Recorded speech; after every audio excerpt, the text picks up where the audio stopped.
Um, as I was described, and I am the head of a new unit, Cyber Technologies unit in the Prime Minister's office in the National Cyber Directorate. And I'm going to talk a little about the relationship between the government and the cyber industry and the cyber world. Can it be, is it possible to have a startup, a government, formal, official startup inside the government? And usually in the newspapers, when you see a headline with a question mark, the answer is usually no. So wait until the end and see if it's like in the media or different. A few words about the history of the cyber in Israel. You can go back until the early 90s with the launch of small vendors, startups like Checkpoint, now global giant, and then CyberArk and Imperva, now multinational, deals with have stocks in the Nasdaq and the New York exchanges, and other companies, mainly in the big boost of the mid-2000s.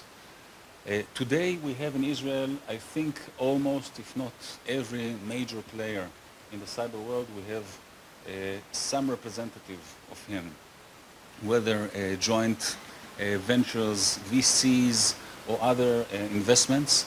This is, of course, a big crowd, but it must be kept and must be enhanced in order to stabilize, to maintain the economy, the right environment for more ideas, more innovation in the cyber world. Today we look at about 300 companies, cyber companies. We can call cyber companies. There are others that semi-cyber, that's a different lecture.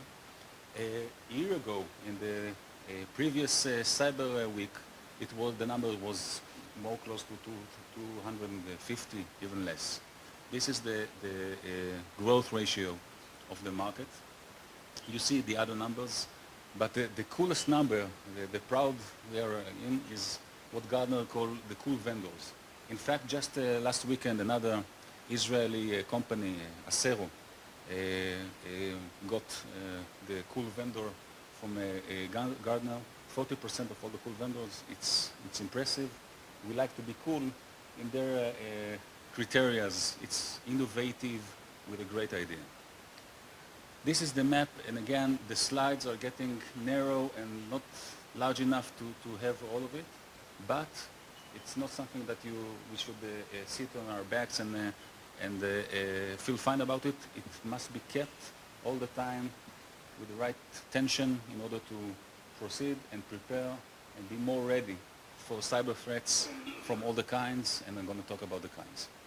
Israeli ecosystem, you can describe it with these few factors. The security apparatus, I'm going to elaborate about that. Human factor, academia, industry, and technological infrastructure. This is the national empowerment I'm going to talk about, of how we deal with it and how we try to get more startups in this mention. But you cannot talk about cyber without talking about cyber technology, which can be described with three elements. First is the knowledge. Knowledge in the academia, physical infrastructure, I'm going to talk about the logos, and human capital. This is cyber technology. Once we understand that and agree about it, we can elaborate and move on with the discussion, because technology is not just about bits and bytes. It's not just about how to write a code and to run it and computing configuration. It's all this ecosystem. It's all combination of this. And if one of the legs are too short or too weak, then you cripple and at the end fall down. Thank you for the call. We in the Prime Minister's office, in the INCD, we invest in all of this. I'm going to show it a little more. This is the new unit. It's based on an ongoing, not traditional, but it's 3-4 years old, only 3-4 years old, but ongoing operations and many more new ones. The main goal is simply to strengthen Israel as a key player in the cyber technology world, in the world, as a global player. National capacity build-up, it's come from strategy through empowerment of the ecosystem through concepts and practical working solutions, cyber solutions, through being the main technological unit for the NCSA, the National Cyber Security Authority, and as a whole, a knowledge center of the cyber technology in Israel. This can describe what the city, how the city works. Very shortly, 4 elements. First one, the CTO. Second, the R&D. And third, the projects, all combined together. It's one process that have interrelations between one another. And the fourth one combines it all. We call it the national empowerment. It's how to help the industry and how to deal with the human capital and have more Israeli workforce or R&D power in order to achieve all the first slides I showed in the beginning. How we do that? First, we have a few research centers. In fact, in all the big 6 universities, we have ongoing for about 2 or 3 years already. We spend a lot of money in Israeli terms in order to have a prosper and relevant, serious research centers. They have a free academia spirit. They can do whatever they want. We also challenge them with what the government, with what the government sees as more important. But if they have their own ideas, that's okay. Many of them are left on the floor. The few that are relevant are collected and kept and move on to the next phase. For example, this is, by the way, this is the technological facilities. These are examples, a very, very short list of what we deal with, just for example. And I challenge you, if you from Israel or abroad have ideas, have a subject that you want research center to deal with, you can approach us, and together we are funding them. They also fund themselves. We have some mechanism, but it works. And the most important, more and more students are coming and getting there and begin their way in the cyber. Not all of them, many of them haven't served in the military cyber units, so we gain more than we had at the beginning. Why government? Why on earth the government should interfere and deal in the first place with the cyber industry, with cyber academia? Well, first of all, it's a question, and we can debate about it. But in my opinion, and as Guy described me, I'm new to this job. Until recently, I was finished almost 30 years of service in the security forces, mainly in the Shin Bet. All of them in the SIGINT, before it called cyber, and now in the cyber world. And I know it from the government side. I know where the government needs things and doesn't get it from the private sector. And the government is not only the security forces, it's everyone. It's the power grid, it's the water, it's telecom. They don't get enough from the industry because there are walls. So the government, what the government should do? First of all, the government can offer an exposure to open the door mainly for foreigners inside, like this conference, with sponsor. And in abroad, we're working with the Export Institution, in the Commerce Ministry, and others. We have sponsorship for small-scale companies, startups, like a VC with the different goals, with different criteria, more easier ones. We don't look at the money at the end, we look at the relevancy. We look at the innovation side of the startups regarding to cyber, regarding what we think the state level needs. Next, usually we are looked as a regulator, but remember, any regulator has a deregulator button that should be only pressed on. And in the national security side of Israel, the main sentiment is stop, it's a secret, don't get it out of the closed room and bunkers of the A200, of the Mossad, of the Shin Bet. As a government who oversees all of the aspects, we can deregulate and say, okay, this was a secret, but it's no more a secret. This can be turned into less secret thing, and then you can deregulate it, you can open it for industries and get more. Unique government knowledge, intelligence, for example. We, the government, have a close surveillance on cyber opponents from all the kinds. And remember, everything begins with the human factor. It's not computers attacking computers, even tonight. There's some guy, or guys, or girls behind it. So how to understand is something the government does with a lot of funding. Some of it can be deployed, can be given to the private sector. A large customer, maybe the largest one still, and few other aspects. We have a strategic view. We don't deal with startup do. We look at the state level. We have the whole puzzle in front of us. We look for the pieces, and we don't have enough pieces. So we can direct, we can fund the right pieces we wish for.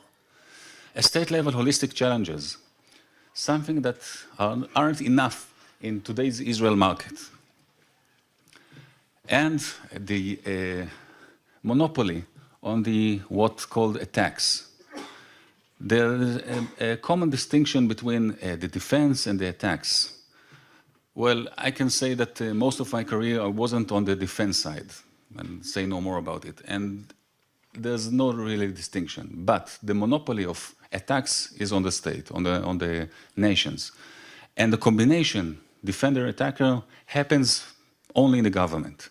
And the know-how of it takes one to know one, of the defender-attacker and vice versa, is something that the government have and may and should and can let out, again, on a monitored, on the right scale, to the open industry. Intelligence. This is, from my point of view, a few of the reasons why I think we should have the government on the right level, not regulator, not anything more than what I showed. What we do in the CTO in order to achieve part of this. These are the main subjects. I won't go through all of it, but a few examples I want to show here. And this one, the state level holistic concept, I tell you bluntly, directly, we don't have it yet. We have ideas. We are now on a formulation of this holistic concept. Again, we have pieces of the puzzle. We have ideas of which puzzle, what puzzle, and how many pieces. But we are now in a process with the NCSA, the national authority, in order to have implementation, a working concept. On the government backbone, Rafael is actually about to complete a big project of building the CERT, the Israeli CERT in Beersheba, state-of-the-art CERT.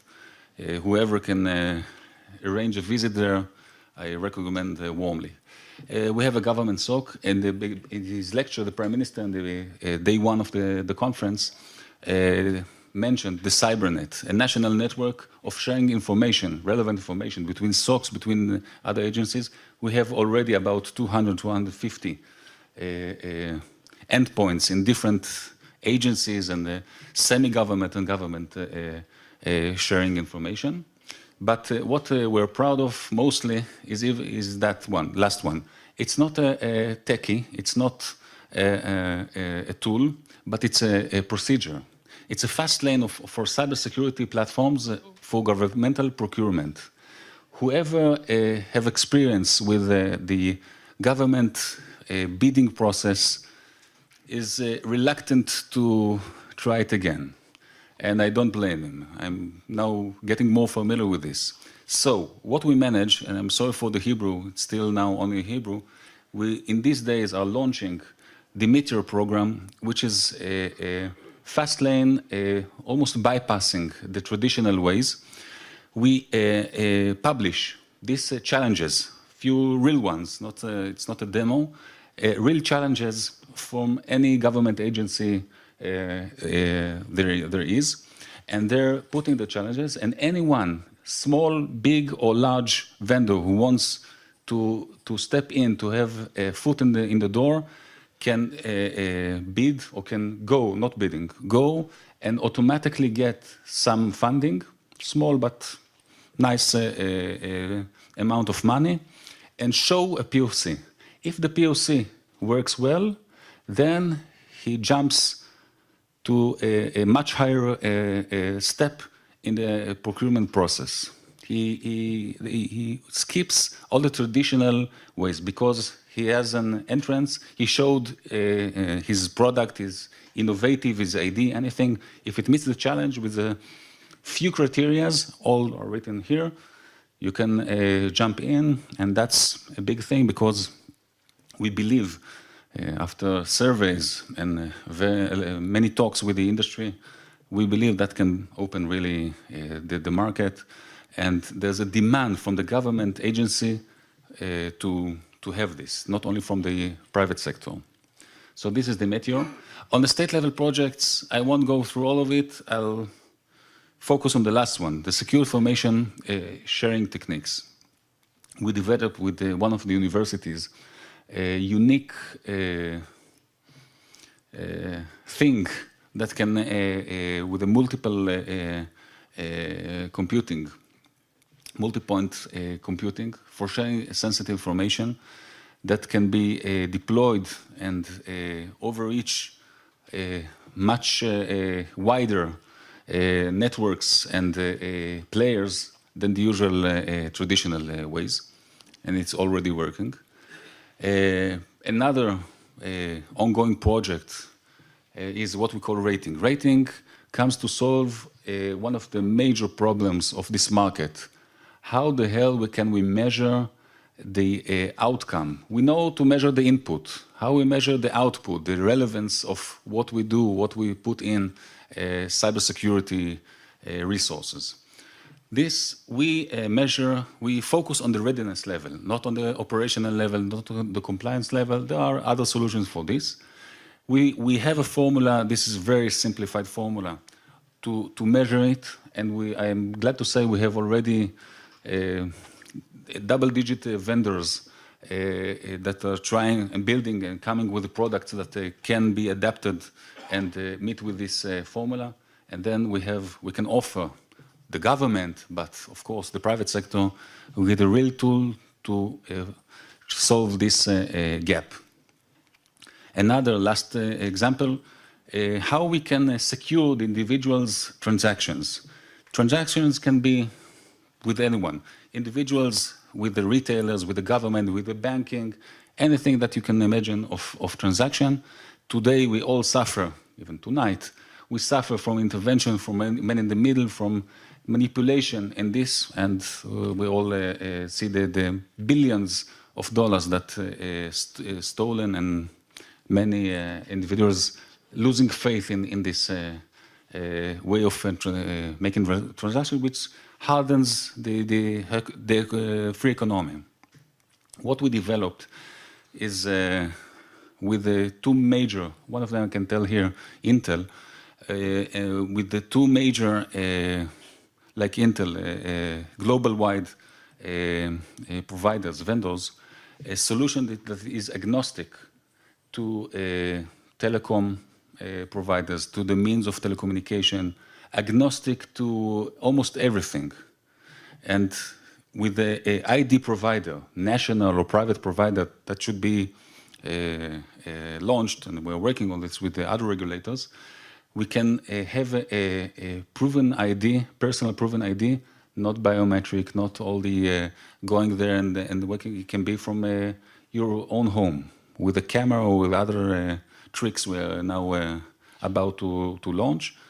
We can establish a tunnel, a secure tunnel, only for transactions to anyone that shares the same patent, the same technology. It comes from the government of Israel, and we want to spread it all over Israeli governmental agencies and others. But of course, with such a global vendors, we're looking for an international solution and standardization of it. Another is the national cyber robustness. We have a couple of different levels of maturity of programs and projects. And last is the human capital development. As I mentioned in the beginning, it's not only about bits and bytes, it's about knowledge and who carries the knowledge, who generate the knowledge, who are the human, the people at the end. Our mission is to empower the human capital in the cyberspace of Israel. The numbers are state secret, but I can tell you it's much, much lower and too short of what we need. And what we need is growing rapidly. So the shortage is even getting bigger and wider. What we do here in a couple of slides is starting in the middle school, going through the high school, we offer from about 9th grade or the 10th grade, we offer not only the computers lab, but cyber programs who combine not only the traditional education system, but also volunteers from the security forces, from academia, who goes freshly from the field, coming to assist the teachers, coming to have a personal connection with the kids. And I can tell you from my own experience, my older son is 15 years old. He's excellent in mathematics and is looking for something interesting. And in school, he gets the more traditional computers and mathematics, but he looks for cool things. Remember the cool vendors. Cyber is connected with coolness, correctly, by the way. So we need, as a government, to give them the opportunities. But in these early stages, the ethical thing is about 30% of the program. We want them to grow correctly and not like, I won't say any name of states because I'm a government official, but you know what I mean. Military service, the great melting pot of Israel, where everyone goes there, and who is good enough comes to the cyber units and then gets license to do whatever governments do, according to foreign media. After they go out, we invest in the academia and professional training, but for two major purposes. One is, of course, cybersecurity workforce, but it's not enough. We invest in cybersecurity R&D roles in the cyber industry, in the academia back, in order to generate more generations. This is examples of the program. Just I will skip it just for getting impression. The names of some of the programs we have. I'll skip to the last slide. A few of what I see as the main challenges we face overall and specific in the CTU and the Cyber Technologies Unit. The counter CNI, the influence thing. I just heard an American ex-official, by the way, now here in the conference, saying that for his opinion, no Russian intervention was in the US elections. It didn't, no vote changed because of Russian direct interference. The word direct is the important thing. Yes, they probably didn't manipulated the voting, the polling machines. They did much worse, according to the FBI. They manipulated the public opinion. They manipulated the way of people, how people think about this candidate or that candidate. And they did it by cyber means, because they hacked the private emails of the Democratic National Committee, and they did other stuff. Again, according to the FBI, it's not something I faced myself, but this is something that liberal democracy should be aware of and get the tools, the right tools for it. Criminal national, Guy described it better than me, so I'll skip it. What is it? The government, national security forces should do it with the police. Where does it fall? If we don't know where, nobody deals with it, trust me. Or every agency has its enough headaches without taking care of it. And the bad guys are using it. Phishing, fake ID, the human factor is and will remain the main problem of the cybersecurity world. All we're doing, artificial intelligence, all the ideas mainly are to protect ourselves from ourselves. And that's, I hope that the physiology and biology won't change too rapidly like the cyber, but we must have better tools and means. All the data in big piles, it's not anymore on the government side, it's any private sector, not even Google. Insurance company, others have all the information that bad guys need. We need to see how we protect it without too regulated, too higher walls, and so on. IoT, everything online, it must be taken care of, and it's rapidly going. I think here you'll find the air condition and other stuff, maybe even this connected something with other thing, and can be hacked and abused. And last, recycle. The national cyber weapons leakage, I think last night example is well timed with my lecture, is another example of what I'm talking about. The acceleration of the cyber arms race. This is the story. It's going and running too fast, and as a government, as a whole society, but the government has important role to see how all the forces I showed in the beginning, all the ecosystems is aligned towards dealing with this problem. Thank you very much.